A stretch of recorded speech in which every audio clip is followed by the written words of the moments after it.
Welcome to the 143G podcast, brought to you by the Gregory Mark Shea II Foundation, where we illuminate the paths of recovery and resilience. Each episode, we dive deep into the world of substance abuse and the transformative journeys to recovery. We're here to provide a platform for those who have battled addiction to share their stories, their struggles, and their triumphs. Join us as we explore the resources that pave the way to healing, hear from first responders who are often unsung heroes in these stories, and discuss the latest in community news and advocacy. Our mission is to empower, educate, and embrace individuals and families navigating the complex journey of recovery. Whether you're seeking solace, looking for inspiration, or aiming to contribute to the conversation around substance abuse and recovery, 143G is your go-to source for heartfelt stories and valuable insights. Let's embark on this journey together, fostering hope and change, one story at a time. Welcome to 143G. Hi, my name is Jessica. I'm an addict in recovery.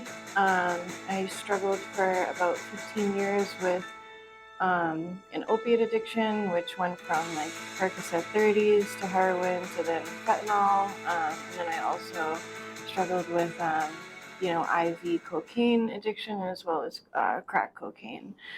So I grew up on the Cape. I had a strange life in the sense that my parents were very financially well off because my grandfather owned two pretty big car dealerships on the Cape, and my dad was the wholesale manager. My mom was also a real estate agent. So financially, we had, a nice house, boats, cars. My dad was like a Harley guy. He had a 1934 Ford Coupe. He had GTOs, Camaros, like all that. He was like really into cars and motorcycles and boating. My grandpa was like a tuna fisherman. So on the outside looking in, like we had everything, but there was an extreme amount of dysfunction. My dad was an alcoholic as well as an opiate addict since he was, a young adult. And then my mom was kind of just like a weed smoker, party girl, maybe tripped on acid, as a teen, but kind of just kept it to marijuana until she turned 42 years old and started injecting heroin at 42 years old. My life was very strange because I had so many things to be grateful for, but then there was like so much pain of like watching, my two parents who I obviously love struggle with addiction. So before I even picked up a drug, my father died of an overdose 3 days after Christmas when I was 11 years old. And at the time my mom was using. So I moved in with my grandparents. I was very lucky. They took in me and my brother. I also have a half brother. His name's Jeffrey. That was my dad's son. He lives in Vermont. So he wasn't really part of the picture growing up. It was just kind of me and Billy. We were very close. So my dad passed away. My mom had her addiction was just starting, so she was not in the picture. I moved in with my grandparents. That's when I moved from Mashpee to Sandwich. And I started really struggling as a teen. I was self-harming. I was acting out violently. I think the first time I ever, beat up a girl or whatever, punched a girl in the face, I was 12. So I just was acting out. I remember, this is weird, but I remember being prescribed antidepressants after my father died, and I remember wanting to be on them so that I could use that as an excuse when I felt like being lazy in school. So if I just didn't want to do the schoolwork or I didn't understand it, I would just have a meltdown and be like, I didn't take my meds today. It's no, you can't really do that. But yeah, so I was just kind of showing addict behavior before I really even started using. But to fast forward, I started smoking weed at 15 and drinking, as I'm sure many of us did, who became addicted. And then at 16, it was the first time I ever tried a Percocet. What's crazy is, like, I can't tell you what I did last week, but I can tell you exactly what I was wearing, who I was with, and like tell you everything of the first time I ever used. So I was 16. I was in school at the time. I had two good friends. I won't say their names just in case they, you know, don't want me to tell their story. But one of them had a car, so we left school. Like we ditched school. We left at like lunchtime. Ran out. I was wearing like these god awful like high red fuzzy stiletto boots to high school. Like girl, stop. And like this like maroon sweater. But yeah, and we were driving around. We were smoking, and me and my friend in the back seat tried sniffing Percocet for the first time. And the person in the front seat was a girl that was in foster care because her parents were addicts. And at the time, she was really against using drugs. So she told my mom. And then she later on in life ended up becoming an addict, which was devastating. But that was the first time I like had a friend like try to intervene. And what did I do? I fought her. Yeah, just always combative with like anyone who wanted to try to stop me from harming myself. But yeah, so I moved back in with my mom when I was a teenager. My brother stayed with my grandparents. So I was living with my mom when I started using drugs, and she was also still in her active addiction at the time. And then she kicked me out. So I moved in with the friend that I had tried drugs with for the first time. She was my best friend in high school. She had a boyfriend that was 2 years older. He was 18, and he went door to door and sold like those Kirby vacuum cleaners. I don't know if you guys know what I'm talking about, but that's what he did when he graduated. So, he was only 18. He was working with older folks. And this like 35-year-old man taught the 18-year-old boy how to inject Percocets. So obviously, once the boyfriend did it and loved it, he showed my girl best friend from high school how to do it, and then eventually, led to me doing it. It was about a 7-month time period from the time I first sniffed a pill to the time that I was injecting them. So my addiction progressed very quickly. I was using needles since I was 16. So my parents weren't married when my father passed away. So me and my brother Billy and my half brother Jeffrey, we kind of inherited most of the money. So when I was about 18, I think my grandparents, I was underage when my father died. I think they put it in CDs. So when I was 18, I'm in like the beginning of my addiction, and my grandma was like, "Oh, by the way, you have $160,000 that your dad left you, and I can no longer keep it because you're an adult now. You're 18, so here you go." So by my 19th birthday, all of the money was gone. I was still using Percocet at the time, so the money kind of flew a little bit quicker. My addiction got up to doing about 20 Perc 30s a day. So I would get 10 packs for 200. So that's about anywhere from 2 to 400 a day, depending on how much I was using. And then also that was just my use. When I had money and I was a young 18-year-old girl, everyone was my best friend, or so I thought. So that's the money for my addiction. Now we got my other friend's addiction, my other friend, hotel rooms. If someone didn't have their phone on, like I'm paying people's cell phone bills. Like I thought I was, loaded. And yeah, my 19th birthday, I was dope sick. And that was the first time I ever stole from my mother. And the first time I got her pretty good. It was $900 in like a sock, and it was her rent money. And that's the first time I ever stole from my family. And then shortly after that, I tried to get on Suboxone to get sober. And that honestly really just introduced me to my cocaine addiction. Somebody in the waiting room at my doctor's office heard that I was on Suboxone, or maybe we just kind of could sense it about each other that we were both addicts. And I don't know how the conversation got started, but he was like, you know, you can still get high on coke on Suboxone, right?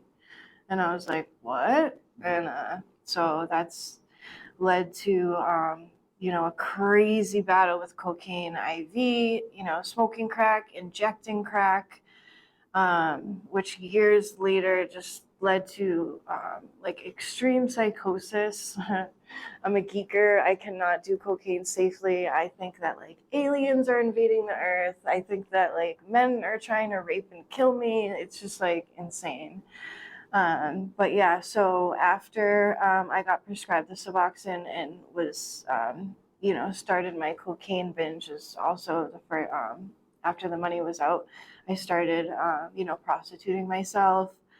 And that's kind of the main route that I would take to fuel my addiction. I have stolen from my mom twice. So the first time was that $900.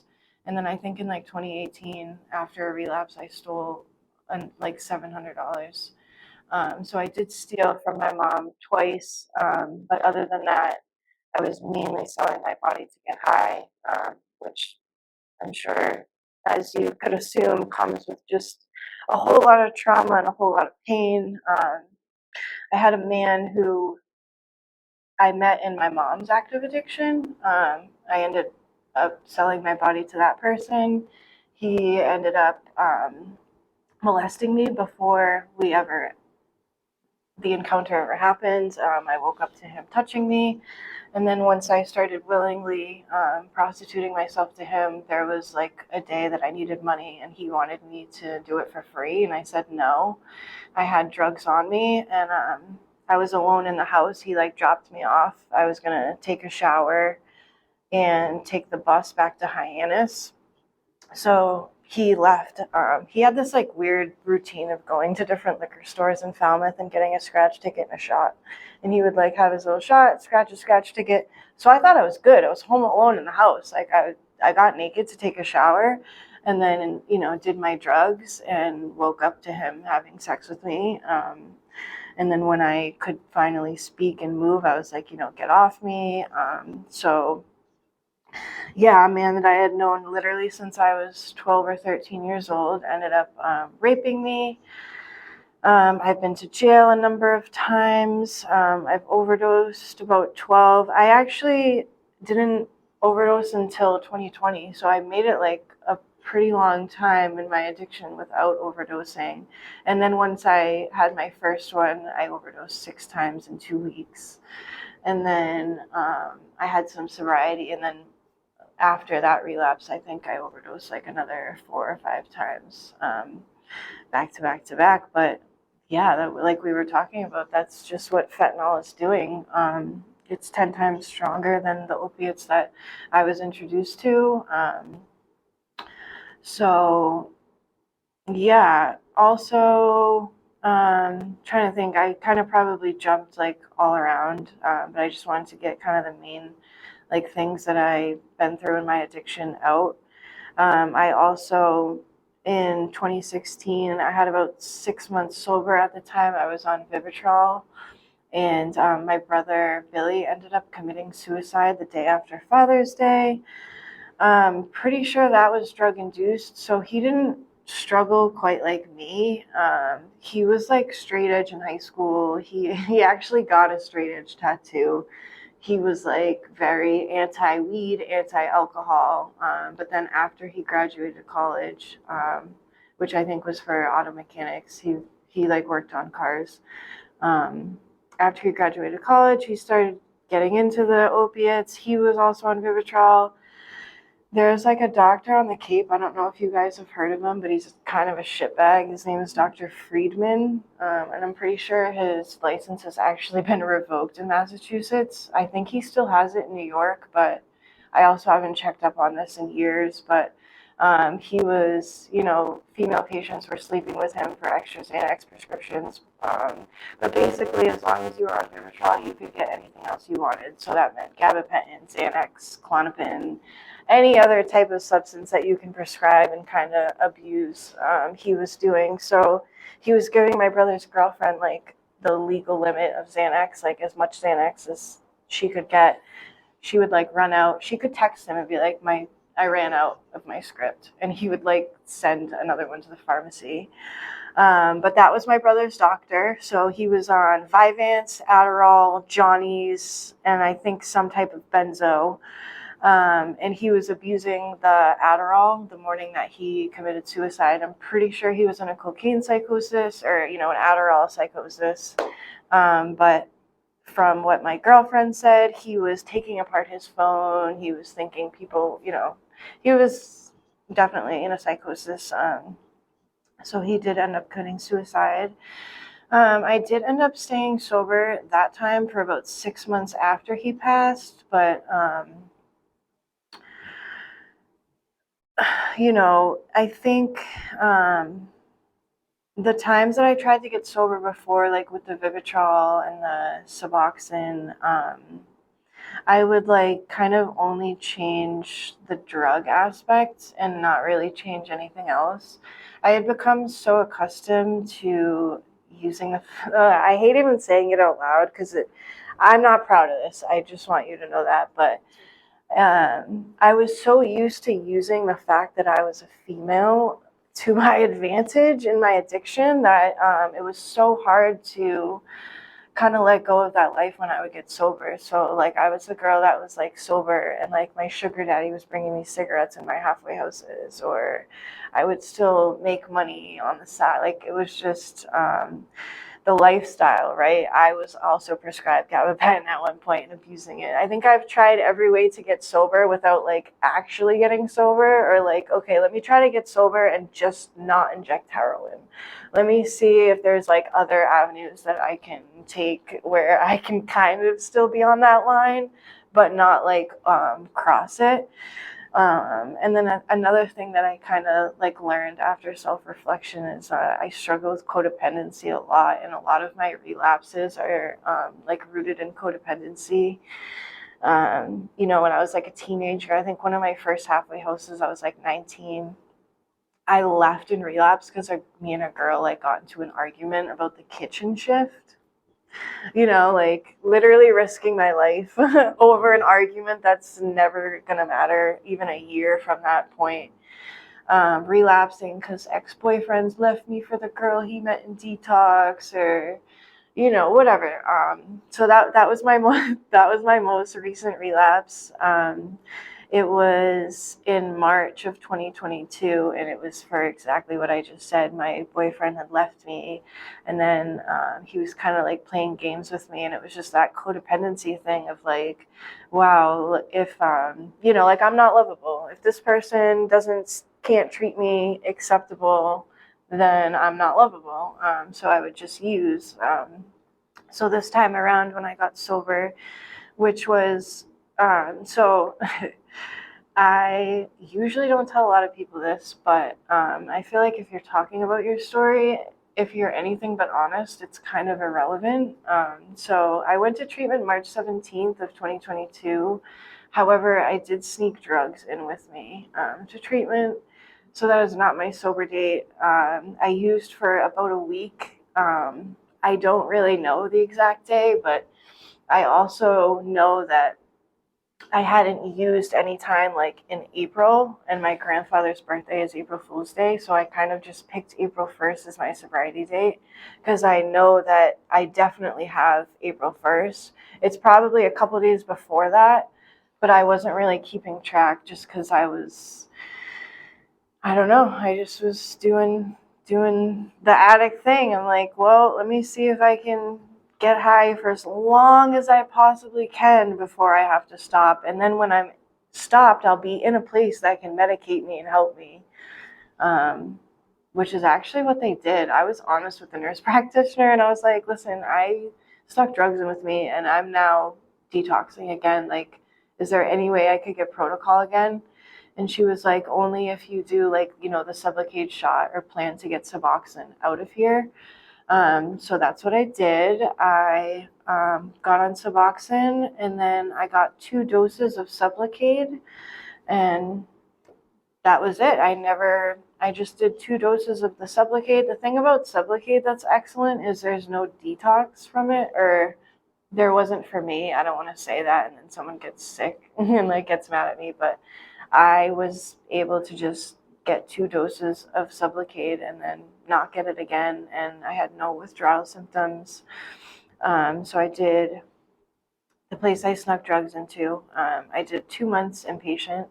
It was a section facility. However, it was Taunton State Hospital because I had escaped WotC a couple times. So they were done with me there. But I did 2 months in Taunton State Hospital, and then I went to New Jolin's in Dorchester. I did a little over 6 months. I graduated. And then I went to a sober house in East Boston called Chelsea's House, and I was there for a little bit over a year. I did a lot of work while I was in the halfway house. I feel like this is the most important advice to give people who are early in recovery, is like while you are in the halfway house, there's resources that you can utilize, but only like while you're in there. So that would be like ATR, access to recovery. It's not only like the $500 allowance that they give you for new clothes or a phone or whatever, but there's classes that you can take. I did like a job resume building class. I did an IT tech support class, all for free. And then because I had ATR, there's a program called Home Start, who it takes ATR patients or clients, and that's how I was able to get accepted for my funding. So I was approved 1 year of funding through Home Start for an apartment.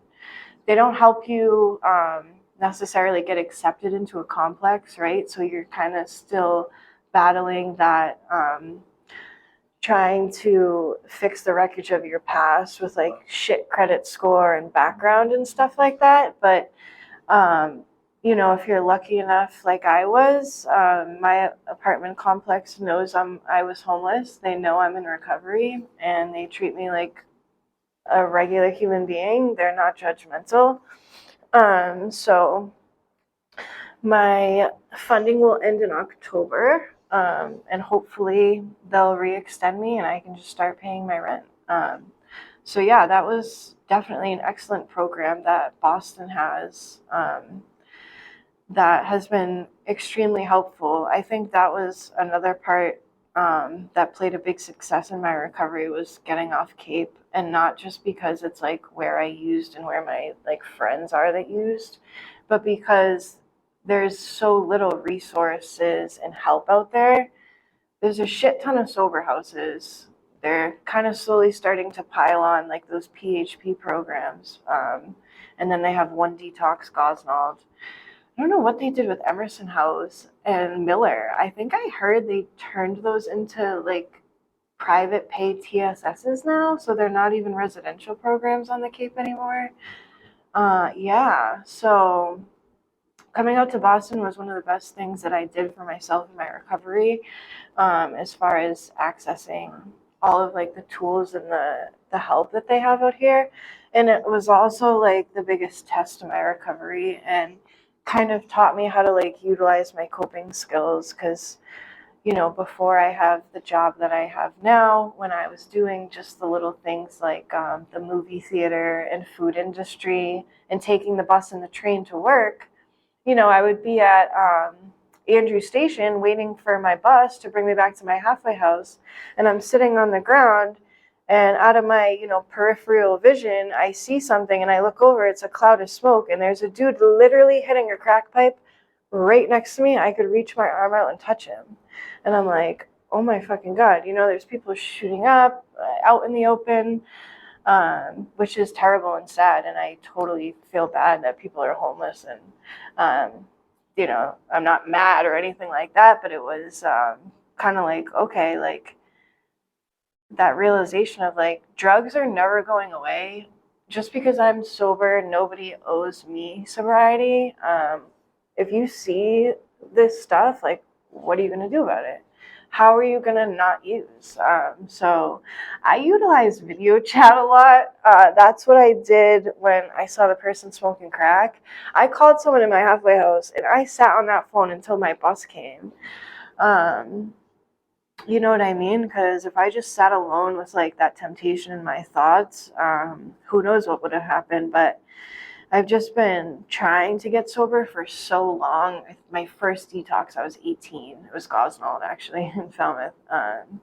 So there's just so much like I learned along the way. But coming out to Boston and actually having to be faced with like being tempted with your drug of choice in your face, and having that power to see it and not do it is like so empowering. Well, you don't want to ask what do you attribute the power to be able to resist it? So when I was in my halfway house and sober house, I would do both AA and NA. I don't really pick one side. I did have my sponsor through AA.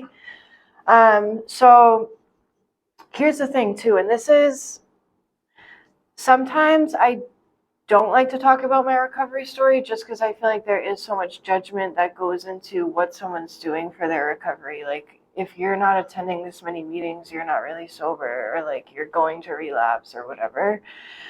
So I was going to meetings, 4 or 5 times a week, both AA and NA. I got a sponsor in AA. I was on my 4th step. I did the first part where you list all of your resentments, and now I was on that second part where you go like, all right, let's start with mom. Let's list everything that mom's ever done that I've resented. So that was the part I was on, and my sponsor was like, okay, you have 2 weeks to finish it. And I'm like, wait, I'm sorry, what? 15 years of an active addiction and trauma before my addiction even started, and you want me to write down everything that everyone's ever done to me that I resent in 2 weeks? I just feel like if the point of the 4th step, or even the steps in general, is to heal and like work through your trauma. I'm 32, 32 years worth of trauma. Obviously not every second was traumatic, but 32 years of bullshit on paper in 2 weeks, like, and it wasn't even like that I was just being lazy. It's like, I want to take my time with this and kind of, dissect everything and be able to remember everything. There's so many things that do just kind of pop up in your head because you block it out or whatever. So I decided to stop seeing her. I still do go to meetings, but not like I was. I'll be honest, not like I was. I kind of, I work. I'm trying to spend as much time with my family as I can. My grandpa just passed away in January. So my grandma's struggling now. She has dementia. She's 92. She was just in the hospital. Now she's in a nursing home in Falmouth. I like to be out in nature. That sounds so corny, but just like appreciate the beauty of like the earth, around you. I go to therapy. I have a recovery coach. But yeah, recovery is not like a one size fits all program. So what I'm doing might not work for the next person, and it might not even work for me 2 years down the line. I don't know. I'm just trying my best, and that's really it. Awesome. Yeah. Yeah. But yeah, so it's the 30th today. So in 2 days, I will have 2 years sober. Thank you. And I'll show you guys a couple of photos of me in active addiction so you can really kind of see the change. Because, yeah, it's crazy. I was like a whole different, I talked differently. I maneuvered differently. Like everything about me was different. My mom didn't even have to see me in person. We could be on the phone. She'd be like, "You're fucking high right now." You know, like there's just no hiding it. But yeah, okay. I'll put it up to the camera too, so you can kind of get like a side by side. Oh, okay. I could send it to you. Yeah. Wait, sorry. I just have to find it 1 second.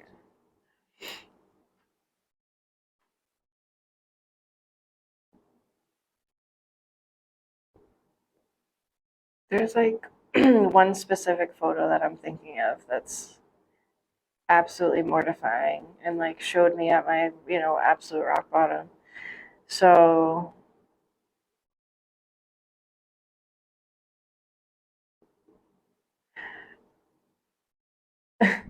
I also like shaved my head like, I don't know, 6 years ago. So I'm in the process of growing it out. But yeah, this is it's so scary. And like because of the cocaine that I was doing, I would always have that weird like jaw. So this is me in active addiction. Wow. Cute, right? No, just kidding. Obviously, it's like so bad. Before and after. Absolutely insane. Like, who is that? Who is that? Because what? But yeah, no, I'm really excited to be working in recovery and now in harm reduction as well. I feel like that's super important,